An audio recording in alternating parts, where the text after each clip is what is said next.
Welcome to Bangla City SATV News. This is Nuri Alamin with the headlines.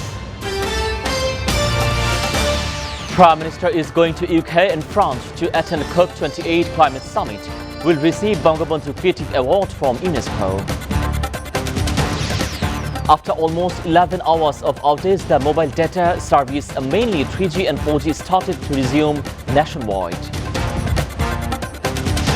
Country celebrates Vijaya Dashami today. 5-day Durga Puja will end with the immersion of the idols of goddess Durga.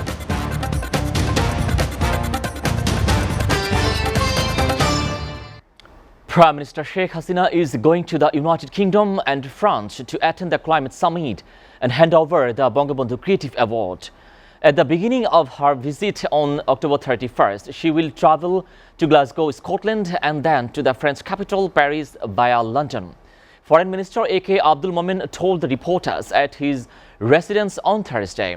The Foreign Minister said the Prime Minister Sheikh Hasina will be Glasgow from November 1 to 3 to attend the COP28 Climate Summit. She will then travel to London for a bilateral meeting. From there, she will go directly to Paris to receive the Bangabandhu Creative Award from UNESCO. Cell phone users are largely unable to use the internet through mobile data as mobile internet speeds in the country have been awfully slow since this morning. After almost 11 hours of the outage, the mobile data service, mainly 3G and 4G, started to resume nationwide. Able to connect 3G or 4G internet on smartphones from around 4:15 p.m. today.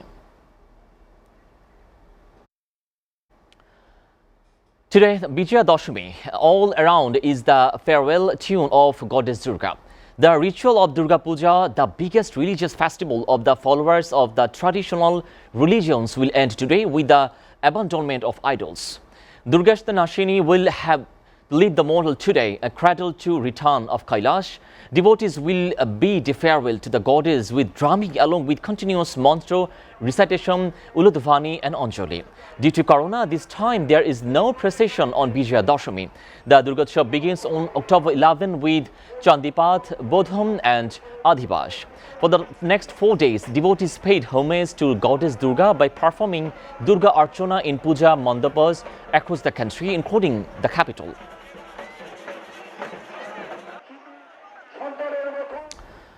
This time, the government is going to vaccinate the students of the educational institutions, including Dhaka metropolis, to prevent corona infection. For this time, the Department of Secondary and Higher Education MOSI has asked for the information of 12 to 18-year-old students of all educational institutions in the Dhaka metropolis. Students are asked to send information by the mail student.vaccination2021@gmail.com by the October 19.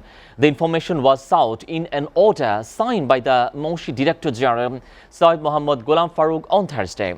It is said that the government has decided to give COVID-19 vaccine to the students aged 12 to 18 studying in all the educational institutions of Dhaka metropolis under MOSI. The Bangladesh Nationalist Volunteer Party has announced a 2-day program to seek the recovery of BNP chairperson Begum Khaleda Zia. The program includes prayer mahfils in district and the metropolises across the country today, Friday, and prayers mahfils in all Upazila, Thana and municipal units on Saturday. BNP Secretary General Mirza Fakhrul Islam Alamgir said that the chairperson Begum Khaleda Zia was suffering from complication after COVID-19. The doctors are trying their best. However, Khaleda Zia's treatment needs to be done in the world's advanced hospital.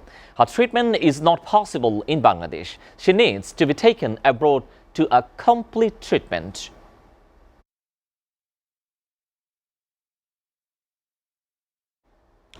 Viewers, we're taking a short break. Stay with Bangla City SATV News.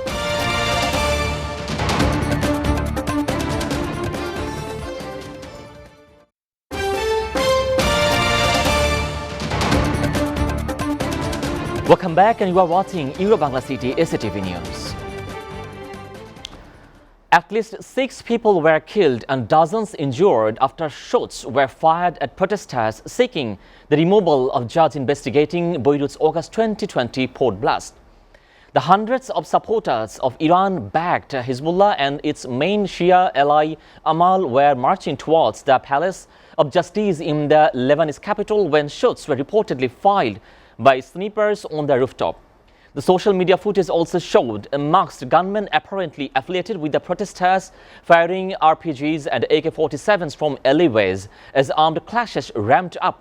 The protesters were calling for the removal of a judge leading an investigation into the massive blast at Beirut's port last August, which killed over 20 people while injuring thousands more. A joint statement by the Hezbollah and Amal accused the right-wing Christian group, the Lebanese forces, are behind the sniper attacks. The Lebanese Forces Party denied the allegations. Former U.S. President Bill Clinton has been admitted to hospital with a non-COVID-related infection, a spokesman said on Thursday evening. Clinton, 75 years of age, was admitted to the University of California Irvine Medical Center, Angel Irena wrote on social media. He gave no further details except to say that the infection was not COVID-related. But according to the Hill News website, Clinton has been admitted due to sepsis by body's extreme response to the infection. Media reported that Clinton was to the intensive care unit primarily to give him privacy. Clinton, who is from the southern state of the Aracanas, was the United States' 42nd president, holding office from 1933 to until 2001. United Nations Chief Antonio Guterres asked to postpone a virtual meeting with Southeast Asian ministers at the last minute to avoid signaling any recognition to the Myanmar's military government, even diplomats said. Guterres asked to the ASEAN to postpone the meeting until a time when it can be held in the mutually agreeable formal and the view to the ongoing urgent international and the regional issues, said the sources. However, even diplomats speaking on the condition of anonymity said that Guterres didn't want to get ahead of the decision by even member states on who will sit in Myanmar's seat at the world body after rival claims were made by the military and Kyaw Moe Tun, the current UN ambassador who was appointed by the elected government. A U.S. federal grand jury on the Thursday charged by the former Boeing chief test pilot with misleading aviation the regulation during the certification process for the 737 MAX, which was involved in the two fatal crashes. Mark Faulkner, 49, was the lead contact between the aviation giant and the Federal Aviation Administration (FAA) over how pilot should be trained to fly the planes. Faulkner provided the agency with materially false, inaccurate and incomplete information about a new part of the flight control for the Boeing 737 MAX flight handling system called the Characteristics Augmentation System that was blamed for the 2018 and 2019 crashes, the Justice Department said in a statement.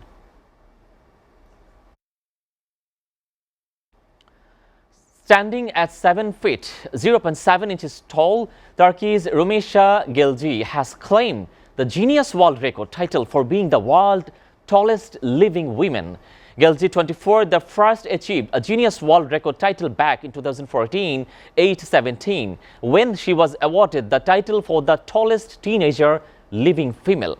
Her tall stature is due to a condition called Weber syndrome, an extremely rare condition which causes accelerated growth amongst other abnormalities, including skeletal maturation, the Guinness World Record said in a statement. Since achieving the Guinness World Record back in 2014, Rumeysa has been using her title for advocacy reasons to educate others about rare medical conditions such as her own. She said her height makes people intrigued when they pass by the own street, but most people are kind and supportive when they meet her for the first time.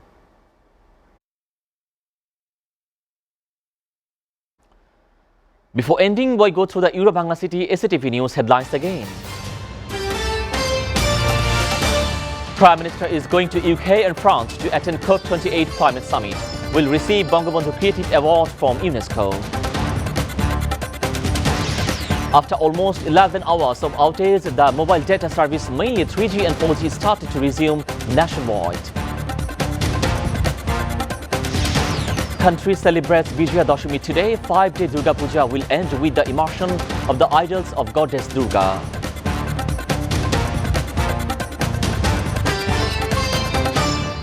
You are up to date with the Bangla City SATV News headlines again. And to know the latest news, visit www.satv.tv. Stay with SATV.